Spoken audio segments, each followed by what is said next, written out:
My wife spent 9 months saying the baby wasn't mine, so I believed her. My wife Jessica started her little joke the day she found out she was pregnant. She'd pat her stomach and say, "Hope the baby has Doug's eyes instead of yours."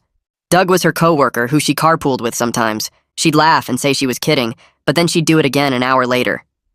At first, I tried to laugh along because pregnancy hormones make people say weird things, but Jessica never stopped. Every single day, she'd make at least 5 comments about the baby not being mine. When we went to the first ultrasound, she told the technician, "Wow, it looks just like my friend Doug already." The technician looked confused, and Jessica laughed, saying she was joking, but then whispered loud enough for everyone to hear that the baby had Doug's nose for sure. When we told her parents about the pregnancy, Jessica said, "We're having a baby." "Well, I am anyway. Who knows who the father is?" Her mother looked horrified, and Jessica said, "Relax, Mom. I'm kidding," but then winked at her dad like it was their inside joke. At the baby shower, Jessica gave a speech thanking everyone for coming, then said she wanted to especially thank Doug for all his contributions to this blessing. People shifted uncomfortably, and she said what I mean, his emotional support during the conception period. I mean pregnancy period. Oops, did I say conception? The room was dead silent, and Jessica laughed, saying everyone was too sensitive these days. She did this everywhere we went. At the grocery store, she'd tell random strangers that I was raising another man's baby, but I didn't know it yet. At prenatal classes, she'd introduce me as her husband who thinks he's the father. At work events, she'd joke about how the baby was going to have features that definitely didn't come from my gene pool. When I confronted her about it, she'd cry and say I was being controlling and couldn't take a joke. She'd say she was dealing with pregnancy stress through humor, and I was making everything worse by being so insecure. Then 5 minutes later, she'd text her sister about how the baby was moving, just like Doug moves when he's excited. I asked her directly if she'd been unfaithful, and she got angry, saying how dare I accuse her of cheating when she was carrying our child. But then at dinner, she'd say things like, "Technically it's my child, you're just assuming you're involved." My friends started asking if everything was okay. My brother pulled me aside and said Jessica's behavior wasn't normal. My mother straight up asked if I needed a paternity test, but Jessica would tell everyone I was being paranoid and jealous and that she'd never been with anyone else. Then she'd immediately make another joke about Doug being the real father. The breaking point came in the delivery room. Jessica was in labor for 12 hours, and the whole time she kept saying she wanted Doug there to meet his baby. The nurses kept looking at me with pity. When it was time to push, Jessica screamed that she needed to tell me something important. She grabbed my hand and said, "The baby really isn't yours. I need you to know that before it's born." I stood up and said, "Okay, then I'm leaving." Jessica screamed, "What are you doing?" I said, "You've told me every single day for 9 months that this baby isn't mine. You've told family, friends, strangers, medical professionals, and now you're telling me during delivery. So I believe you. I'm not raising another man's child. Good luck with Doug." I started walking toward the door, and Jessica completely panicked. She started sobbing, saying, "Wait, no, please, I was joking, it's yours, the baby is yours, I swear." I turned around and said, "No, Jessica, you don't get to torture me for 9 months, then take it back now. You were very clear that Doug is the father. So call Doug." The doctor tried to intervene, saying emotions run high during labor, but I said she's been saying this for 9 months, not just today. Jessica was hysterical, begging me to stay, saying she'd never been with Doug or anyone else. Her mother rushed in, and Jessica screamed at her to tell me the truth. Her mother looked confused and said, "What truth?" Jessica said, "Tell him about the bet. Tell him about the stupid bet." Her mother went white and said, "Jessica, no, you didn't actually do it." That's when everything came out. Apparently, Jessica and her sister had made a bet about whether I'd stay if Jessica constantly implied the baby wasn't mine. Her sister said modern men were weak and would leave at the first sign of doubt. Jessica bet $5,000 that I'd stick around no matter what she said because I loved her. She thought it was a fun way to prove her sister wrong and make easy money. She'd been documenting everything to show her sister that I was the perfect husband who trusted her completely. The room went completely silent. I stood there frozen while Jessica kept screaming my name from the bed, and her mother moved between us with her hands up like she was trying to calm down a wild animal. Her mother's voice was quiet but firm when she said I should go wait in the other room and cool off for a minute. The doctor turned back to Jessica and told her she needed to focus on pushing because the baby was coming whether we sorted this out or not. Martha the nurse touched my arm so gently, I almost started crying right there, and she guided me toward the door, saying she'd been doing this job for 20 years and had never seen anything quite like what just happened. I walked out into the bright hallway, and the door closed behind me, and suddenly I could hear Jessica screaming again. But this time, it was because of contractions, not because of me leaving. The waiting room had those uncomfortable plastic chairs that are somehow too hard and too soft at the same time. I sat down and put my head in my hands and listened to my heart beating so loud I thought other people might be able to hear it. My phone started buzzing in my pocket, and I ignored it the first 2 times, but when Blake called for the 3rd time, I finally answered. I told him everything that happened in the delivery room, and he was quiet for a long time before he said he was getting in his car right now. I said it was 2 in the morning, and he said he didn't care. I said he didn't need to come, and he said yes, he did, and then he hung up. I sat there staring at the floor tiles and counting them, because I needed something to do with my brain that wasn't thinking about the bet or Jessica's face when I started walking away. Blake showed up 40 minutes later still wearing his pajama pants under his jacket. He sat down in the chair next to me and didn't say anything for the first 5 minutes. We just sat there together while people walked past us, going to visit their normal families, having their normal babies without any insane bets involved. Martha came out through the double doors and walked over to where we were sitting. She said Jessica had delivered a healthy baby boy about 20 minutes ago, and both mother and child was doing fine physically. She stopped talking for a second, and I could tell she was trying to figure out how to say the next part. She said Jessica was asking for me and crying, but she wanted me to know I didn't have to go in there until I was ready. Martha's eyes were kind when she looked at me, and I appreciated that she was treating me like I had a choice in this. Blake asked what I wanted to do, and I realized I actually had no idea. Part of me desperately wanted to see my son, but another part of me couldn't stand the thought of being in the same room as Jessica right now. I looked at Martha and said I needed to see the baby, but could I do it without Jessica being there? Saying those words out loud made me feel like the worst person in the world, but Martha just nodded like it was a completely reasonable request. Martha said she could arrange for the baby to be in the nursery where I could see him through the window.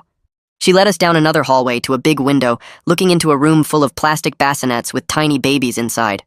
Martha pointed to one in the front row and said that was him. I pressed my hand against the glass and looked at this incredibly small person I helped make, and I started crying for the first time since this whole nightmare started. He had a little blue hat on, and his eyes were closed and his hands were curled up into tiny fists. Blake stood next to me, and after a minute he said the baby had my nose.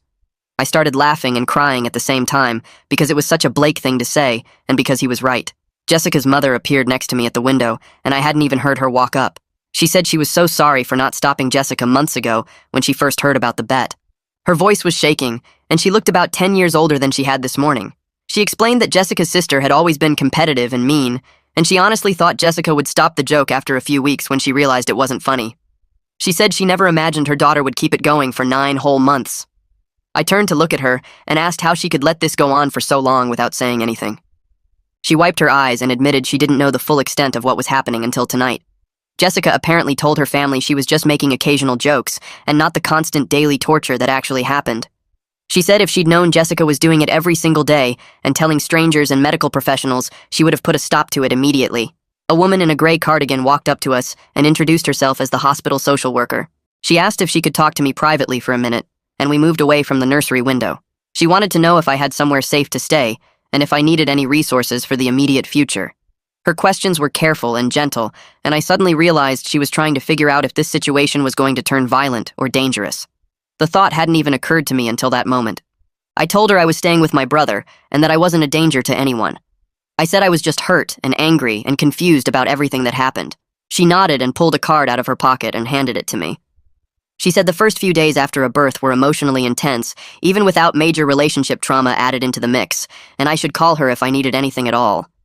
Blake drove me to his apartment as the sun was starting to come up over the buildings. I sat in his passenger seat watching the empty streets go by and feeling completely numb. When we got inside, I finally let myself fall apart completely on his couch. I cried so hard I thought I might throw up, and Blake brought me water and a blanket without saying anything. He said I could stay as long as I needed, and then he went to his bedroom and left me alone with my thoughts about how my wife had spent 9 months treating our marriage like a game she could win. I woke up on Blake's couch with my phone buzzing against the coffee table, and when I picked it up, the screen showed 17 missed calls from Jessica, 12 from her mother, and 3 from her father, who I'd only met maybe 4 times in the 3 years Jessica and I had been together. There was a text from Andre that just said, "Heard what happened, you okay?" And I realized word was already getting around about what happened in the delivery room. My whole body felt heavy and wrong, like I'd been hit by a truck, and I sat there staring at all those missed call notifications, wondering if any of this was actually real, or if I'd wake up and find out the last 9 months had been some kind of nightmare. I called Andre back because he was the only person I could talk to right now, without feeling like I wanted to scream or throw my phone through Blake's window.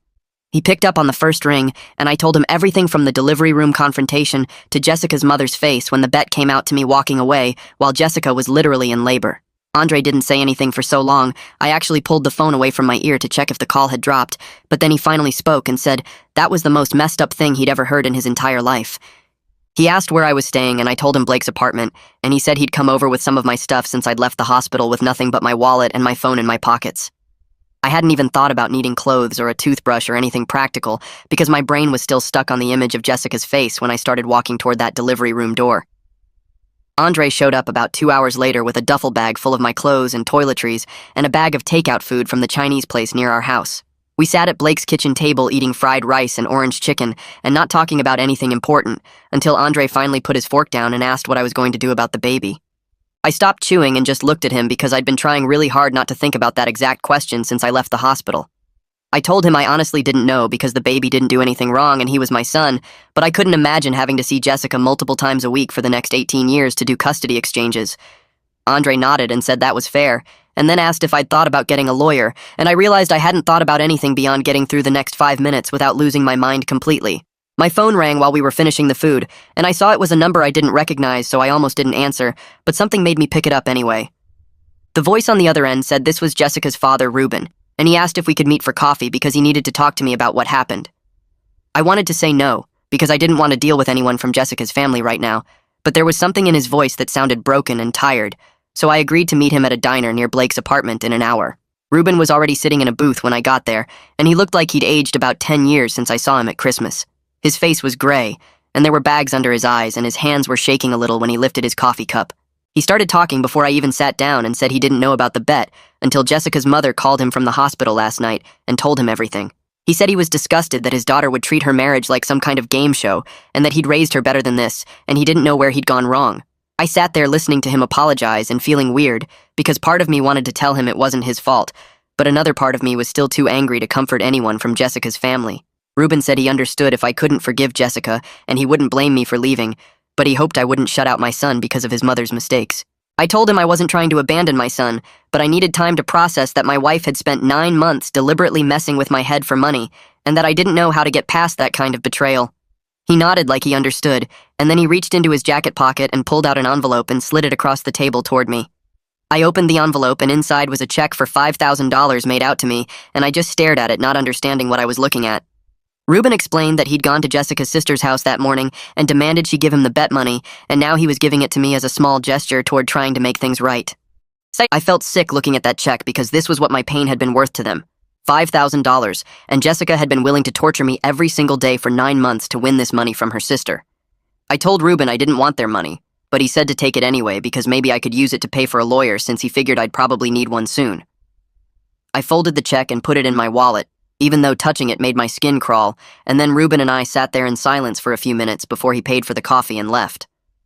My phone rang again on the walk back to Blake's apartment, and this time it was a number from the hospital, which meant Jessica was calling from a hospital phone since I'd blocked her cell number. I almost didn't answer, but I picked up on the last ring and immediately heard Jessica crying so hard I could barely understand what she was saying. She was begging me to come see the baby and talk to her, and saying she knew she'd messed up, but we could fix this if I just came back. I stood on the sidewalk outside Blake's building and told her there was nothing to fix because she'd broken something that couldn't be repaired, and she started hyperventilating so badly that I heard a nurse take the phone from her. The nurse asked me very politely to please not upset the patient, and I hung up feeling guilty and angry at the same time because somehow I was the bad guy for not wanting to comfort the person who'd spent 9 months torturing me.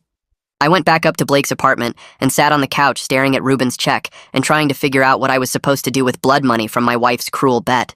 Blake came home from work around 6 and found me still sitting there holding the check, and he asked what it was. I explained about meeting Ruben and how he'd gotten the bet money from Jessica's sister and was giving it to me, and Blake's face got red, and he said that was blood money, and I should rip it up right now. We argued about it with Blake saying I shouldn't take a single dollar from those people, and me pointing out that $5,000 could pay for a divorce lawyer, which was something I was definitely going to need. Blake went quiet when I said the word divorce, and I realized this was the first time I'd said it out loud, and it made everything feel more real and permanent. The next morning my phone rang while I was still half asleep on Blake's couch, and I grabbed it without looking at the number. A woman's voice introduced herself as the hospital social worker and said she needed to discuss discharge plans for Jessica and the baby. She explained they were releasing them tomorrow and asked about my living arrangements and whether I'd be involved in custody. I sat up and felt panic spread through my chest because I hadn't thought about any of this beyond getting through each moment. She asked if I had legal representation, and I said not yet, and she told me I should probably get some soon because these situations can get complicated fast. After I hung up, I stared at my phone for a few minutes, trying to figure out what I was supposed to do about custody of a baby I'd only seen through a nursery window. Blake came out of his bedroom and asked if I was okay, and I told him about the call. He reminded me that Andre had given me a lawyer's number yesterday and said I should probably call her today before Jessica got home and made decisions without me. I found the number in my wallet next to Ruben's check and called the lawyer Andre recommended. A woman answered and said her name was Haley Zimmerman and she could see me at 2 that afternoon if I could make it to her office downtown. I agreed and spent the rest of the morning trying not to think about what I was going to tell her. Blake offered to come with me, but I said I needed to do this alone. Haley's office was in a building near the courthouse, and when I got there, she brought me into a small conference room with a box of tissues on the table. She asked me to tell her everything from the beginning, and I did, starting with Jessica's first joke about Doug and ending with the bet revelation in the delivery room. Haley listened without interrupting and took notes on a yellow legal pad. When I finished, she put down her pen and told me I had options, but I needed to move quickly before Jessica established sole custody by default. Haley explained that if I wanted any kind of custody arrangement, I needed to be involved from the start. She said courts look at who's taking care of the baby right now when they make custody decisions later. She told me I needed to see my son regularly, even if I wasn't ready to deal with Jessica because otherwise I'd be giving up my rights without meaning to. Then she asked if I'd even held the baby yet, and I felt shame wash over me as I admitted I hadn't.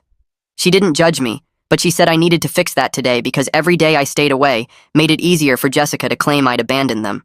I told her I'd go to the hospital after our meeting, and she said that was a good start. She asked if I wanted her to draft a temporary custody proposal, and I said yes, because I didn't know what else to do. I drove straight to the hospital from Haley's office and went up to the maternity floor. Martha was at the nurse's station, and when she saw me, her face softened. I asked if I could see my son in the nursery again, and she said something better and led me to a private room instead. She left and came back a few minutes later carrying a small bundle wrapped in a blue blanket. When she placed him in my arms, he opened his eyes and looked right at me. His face was so small and perfect, and I felt something break open inside my chest that hurt and healed at the same time. Martha left us alone, and I sat in the chair holding my son and trying to understand that this tiny person was mine. He made small sounds and moved his hand against my shirt, and I couldn't believe Jessica had used him as part of a bet. I sat with my son for what felt like both minutes and hours, just holding him and watching him breathe. I tried to figure out how I was supposed to be his father when I couldn't stand to be in the same room as his mother. Martha checked on me twice, and the second time she asked what his name was. I realized Jessica and I had never actually agreed on a name because we'd been fighting about it for months. She wanted to name him after her grandfather, and I wanted to name him after my dad, and we'd never reached a compromise. I told Martha we hadn't decided yet, and she said they needed a name for the birth certificate soon. I was about to say something else when I heard a sound from the doorway. Jessica was sitting there in a wheelchair, and I went stiff immediately. She just sat there crying without making any noise while I held our son. She looked terrible with dark circles under her eyes and her hair pulled back in a messy ponytail. Neither of us said anything for a long moment, and then she whispered that she wanted to name him after my father if that was okay. I was so surprised I almost dropped the baby because we'd been arguing about names for months, and she'd refused to even consider my dad's name. She said she knew it didn't fix anything, but she wanted me to know she was sorry, and naming him after my father was the only way she could think to show it. I told Jessica we could name him after my dad, but that didn't change anything between us.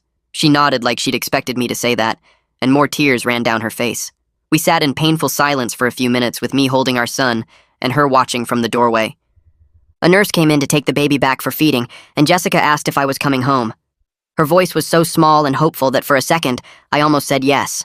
I told Jessica I was staying with Blake for now, and we'd figure out custody arrangements through lawyers. She started crying harder and said she couldn't do this alone. I reminded her that she chose to make a bet about our marriage, and now she had to live with the consequences of treating me like an experiment. She asked how long I was going to punish her, and I said I wasn't punishing her. I was protecting myself. The nurse took the baby and left, and Jessica and I sat there looking at each other across a distance that felt like miles. She asked if I'd at least come visit the baby at home, and I said I'd figure something out through my lawyer. Then I left before she could say anything else. Jessica's mother drove her and the baby home from the hospital the next day. She texted me photos of them getting settled in the nursery I'd spent weeks painting last month. I looked at the pictures of my son in the crib I'd put together and the changing table I'd assembled and felt completely disconnected from that life.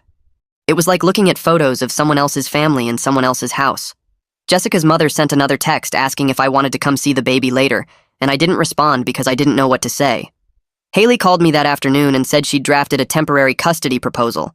She explained it would give me regular visitation while keeping the baby primarily with Jessica since she was breastfeeding.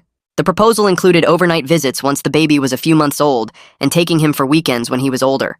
I listened to her describe how I'd be a visitor in my son's life and felt sick. I told her it sounded practical, and she said she'd send it to Jessica's lawyer once I hired one for her. I agreed to everything because what else could I do? After I hung up, I sat on Blake's couch and thought about how I was going to be a part-time father because my wife made a bet. My son would grow up knowing his dad didn't live with him, and someday I'd have to explain why.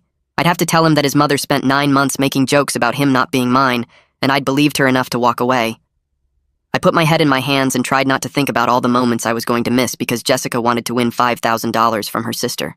3 days later, I drove to the house to get more clothes because I was running out of clean stuff at Blake's place. I parked in the driveway and sat there for a minute staring at the front door that I'd walked through 1,000 times before. Everything looked exactly the same from the outside, but I knew nothing inside would ever feel the same again. I used my key and went in quietly, hoping Jessica might be asleep or at her mother's house. The living room was a mess with baby supplies everywhere and dishes stacked on the coffee table. I headed straight for the bedroom but stopped when I heard soft crying coming from the nursery. I looked through the doorway and saw Jessica sitting in the rocking chair, holding our son against her chest.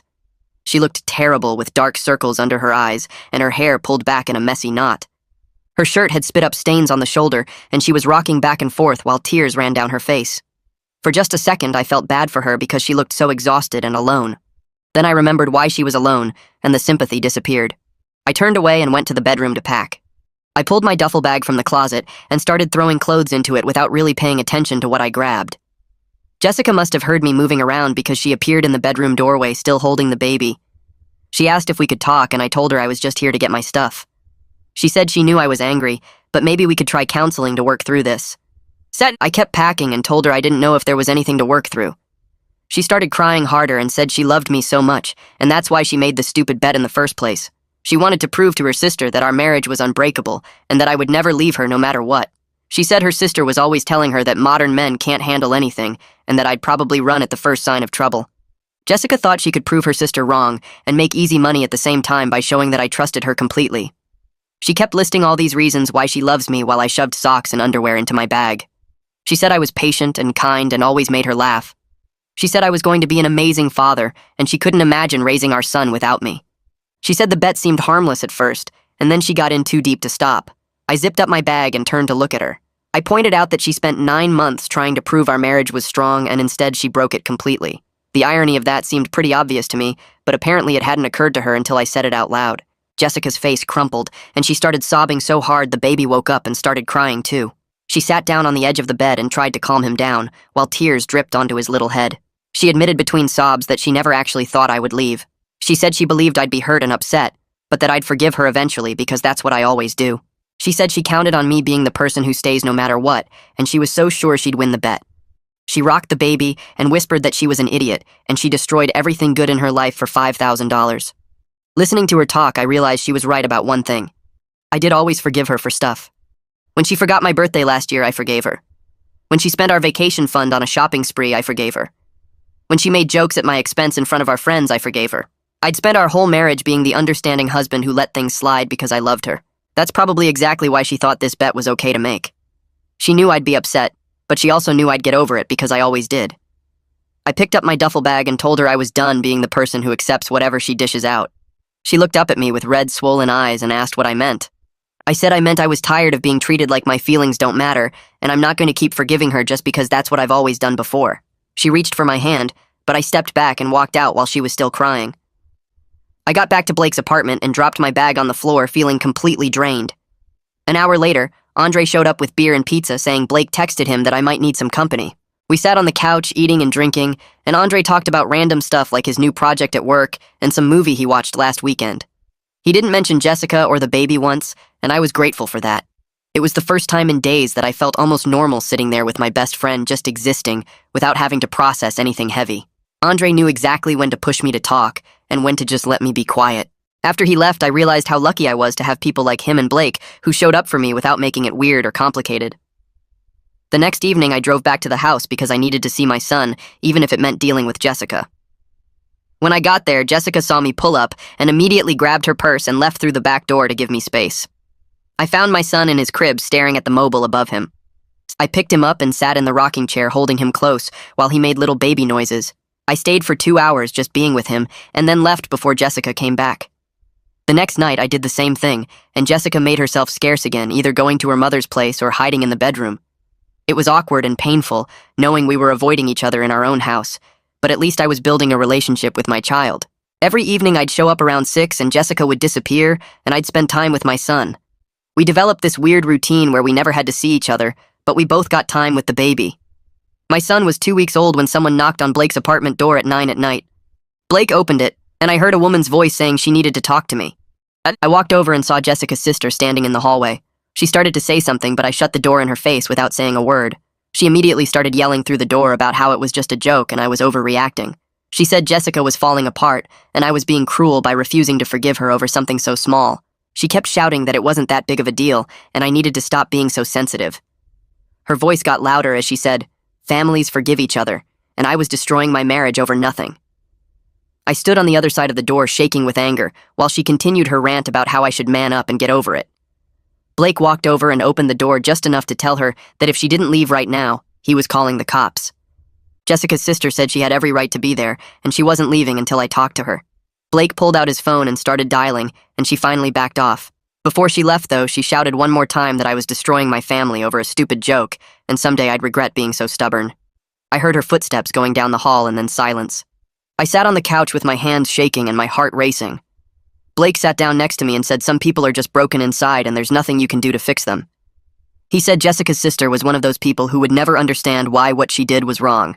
2 days later, Haley called with an update on the custody situation. She said Jessica's lawyer had reviewed the proposal and Jessica agreed to everything without fighting it. I was surprised because I expected her to push back or ask for changes, but apparently she just signed off on the whole thing. Haley said the temporary custody arrangement would start right away, giving me regular visitation while keeping the baby primarily with Jessica since she was breastfeeding.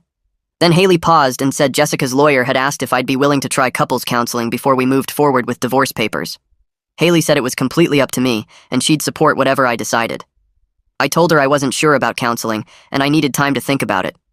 She said to take all the time I needed and let her know when I made a decision. I told Haley I'd think about it, and we hung up. That night, I lay on Blake's couch, staring at the ceiling, wondering if I was giving up too easily on my marriage. Part of me thought maybe I should try counseling because we had a kid together, and shouldn't I at least try everything before calling it quits? But then I remembered Jessica's face in the delivery room when she thought I was actually leaving. She only panicked when she realized I was serious about walking away. She only cared about losing me when it became real instead of theoretical. All those months of jokes and comments about Doug being the father didn't bother her because she knew I'd stay. She only started caring when I called her bluff and proved I had limits after all. I rolled over and pulled the blanket up trying to sleep, but my mind kept spinning with the same questions over and over. The next morning I called Haley and told her I'd try one counseling session just to see if there was anything worth saving. She said she knew someone who worked with couples dealing with trust issues, and she'd send me the contact information. The therapist's name was Dr. Roberts, and her first available appointment was the following Tuesday, which gave me a week to prepare myself for sitting in a room with Jessica where I couldn't just walk out. Haley sent over the details, and I stared at the appointment confirmation on my phone, wondering what I was getting myself into. That afternoon, I went to the house to see my son and found Jessica in the nursery feeding him. He turned his head when I walked in and made a little sound like he recognized my voice. I sat down in the chair across from them and watched him eat while Jessica stayed quiet. When he finished eating, I took him and held him against my chest, and he settled right down instead of fussing like he used to. Jessica stood in the doorway watching us with this look on her face like she wanted to say something but didn't know how to start. I could see how badly she wanted to talk to me, but I wasn't ready for that conversation yet. I stayed for an hour just holding my son and letting him grab my finger with his tiny hand. Before I left, Jessica asked if I'd confirmed the counseling appointment, and I said yes without looking at her. The week dragged by slowly with me going to the house every evening to spend time with my son. He was starting to know me now and would calm down when I picked him up. Jessica kept her distance most of the time, but I'd catch her watching from doorways or peeking into whatever room I was in. Tuesday came faster than I wanted, and I met Jessica at Dr. Roberts' office in a building downtown. We sat in the waiting room on opposite ends of the couch, not talking, until the therapist called us back. Dr. Roberts was a woman in her 50s with gray hair and kind eyes who told us to sit wherever we felt comfortable. Jessica immediately started crying before anyone even asked a question. Dr. Roberts handed her tissues and waited patiently while Jessica tried to pull herself together enough to speak. When Jessica finally started talking, she explained the whole thing about the bet and her sister saying modern men were weak. She talked about how her sister had always been competitive with her and made her feel like she had to prove things. Dr. Roberts listened without interrupting and then turned to me and asked how I felt about everything. I told her I felt like I'd been married to someone I didn't actually know, because the person I thought I married would never torture me like that for 9 months. Jessica started crying harder, and Dr. Roberts asked her to take some deep breaths. The session was brutal, with Jessica sobbing through most of it while trying to explain why she thought the bet was okay. Dr. Roberts asked Jessica if she understood why constantly telling me the baby wasn't mine was harmful, and Jessica nodded, but kept saying she thought I knew she was joking. I pointed out that jokes are supposed to be funny, and there was nothing funny about spending 9 months questioning if I was about to raise another man's child. Dr. Roberts wrote some notes and asked Jessica if she had a pattern of seeking her sister's approval. Jessica admitted that she did, and that her sister's opinion mattered more to her than it should. Then Dr. Roberts asked the question that seemed to hit Jessica hardest, which was whether she'd considered my feelings as important as winning the bet. Jessica went quiet for a long time before admitting that no, she hadn't really thought about my feelings at all. She said she was so focused on proving her sister wrong and winning the money that she didn't consider how much damage she was doing.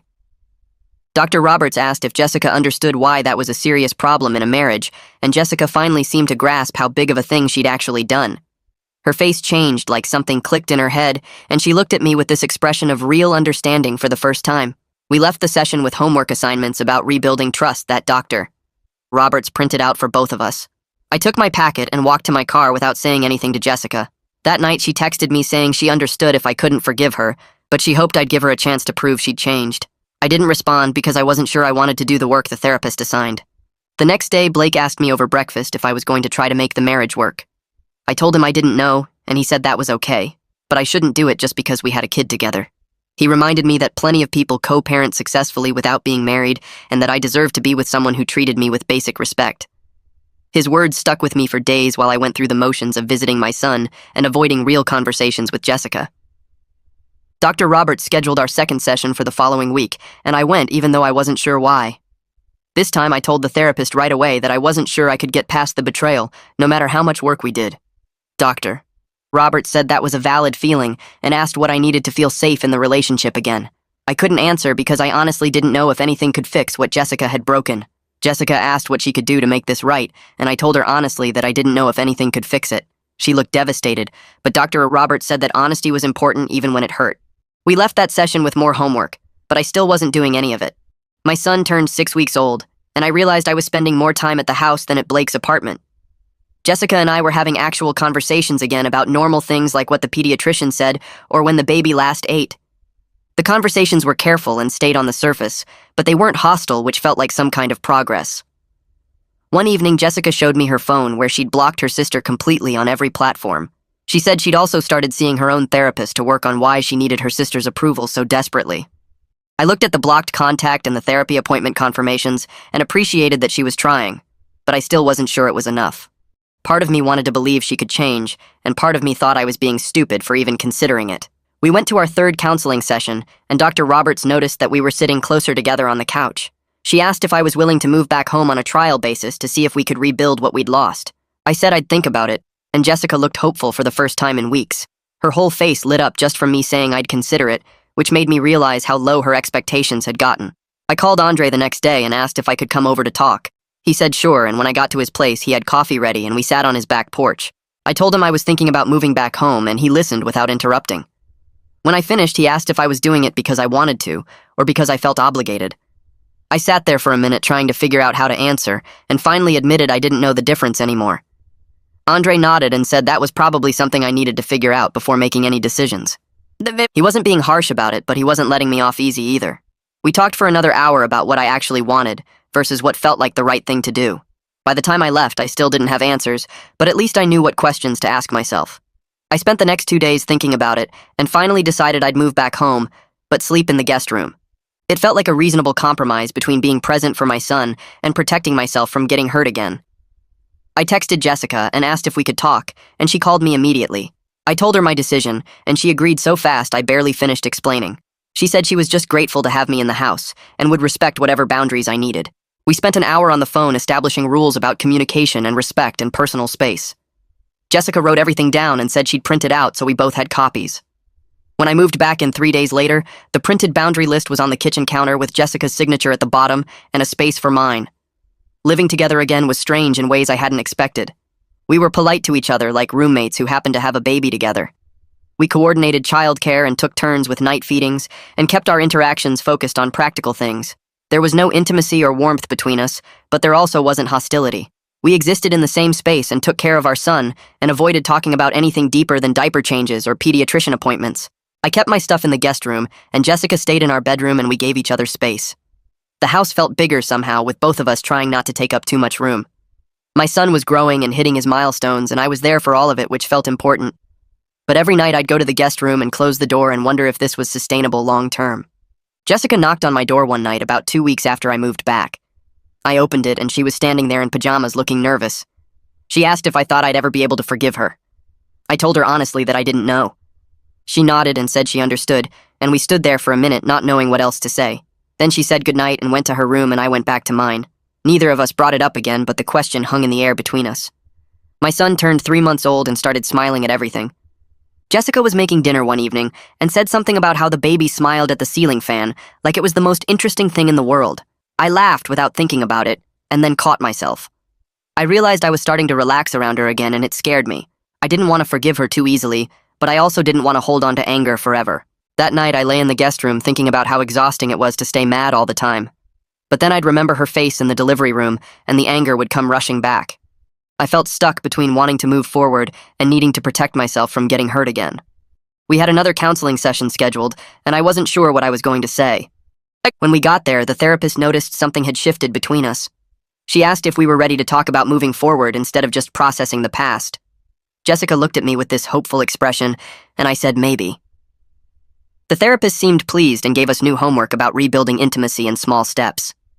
Jessica cried in the car on the way home and thanked me for being willing to try. I didn't say anything because I wasn't sure I was ready for her gratitude yet. 4 months after I moved back into the house, I packed up my stuff from the guest room and moved it back into our bedroom. It felt both familiar and completely foreign at the same time. Jessica was at the grocery store with the baby, and I wanted to do it while she was gone so it wouldn't be a big production. When she came home and saw my clothes in the closet, she started crying. She put the baby in his swing and came over and hugged me and thanked me for giving her another chance. I told her we were taking this one day at a time, and she nodded against my shoulder. That night, we slept in the same bed for the first time in months, and it was awkward. We stayed on our own sides and didn't touch, and I barely slept. But it was a start, I guess. Jessica's mother came to visit the following week and asked if she could talk to me privately. We sat in the kitchen while Jessica played with the baby in the living room. Her mother apologized directly for not stopping the bet, and I could see she genuinely felt bad about it. She said she'd cut off Jessica's sister temporarily because she needed to learn that actions have consequences. I appreciated her saying it, even though it didn't change what happened. She asked if there was anything she could do to help, and I told her just keep supporting Jessica's therapy. She promised she would and gave me a hug before she left. My son hit 5 months old and was thriving. He was rolling over and laughing and reaching for things.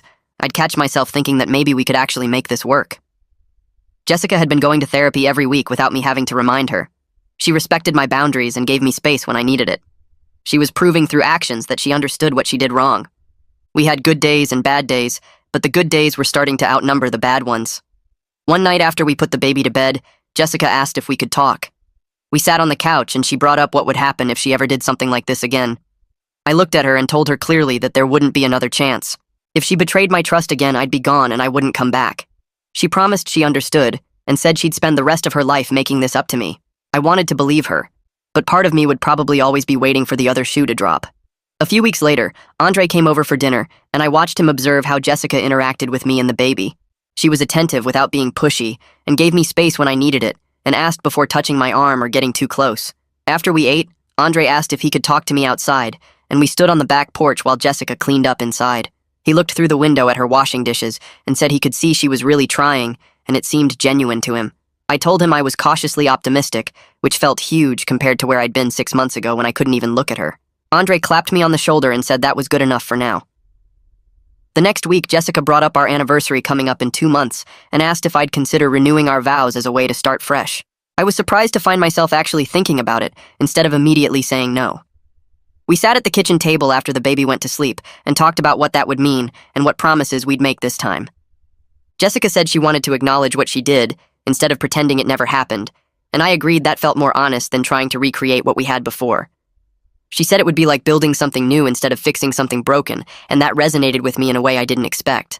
Over the next few weeks, we planned a small ceremony with just close family and friends in our backyard. Jessica spent hours writing her vows and showed them to me beforehand to make sure I was comfortable with what she wanted to say. They acknowledged the bet and the pain she caused and promised to spend her life earning back my trust through actions, not just words. When our anniversary arrived and we stood in front of 20 people who knew what we'd been through, I said my vows about choosing to move forward together, and I meant every single word. 6 months after the worst night of my life, I stood holding my son while watching Jessica laugh with Blake at our vow renewal party, and I realized we were actually going to be okay. It wasn't the marriage I thought I had before, where everything seemed perfect on the surface, but was actually built on me not questioning anything. This was honest now, with all our flaws and mistakes out in the open, and that was worth more than the illusion of perfection we had before.